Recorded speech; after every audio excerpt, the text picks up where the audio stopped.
This video will show you how to install the feitelectric smart video doorbell. Start by turning your power off at the breaker. Mark the position of the doorbell using the mounting plate as a guide. Drill holes on those marks. Then, insert the anchors into the holes. Attach the mounting plate to the wall with the provided screws. Loosen the screws on the back of the camera and wrap the doorbell wires around them. Secure the wires to the back of the camera. Restore your power at the breaker.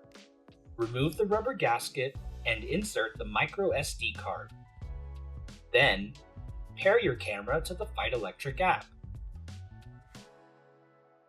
Push the camera inside the mounting plate and secure it with the provided screw. If your doorbell wires are too short, use the provided terminal block and wire extenders to make the connections. Pair your doorbell to the chime by holding the volume button until the light blinks blue. Then, press the button on the doorbell and listen for the chime. Press the other button to cycle through the different doorbell chimes.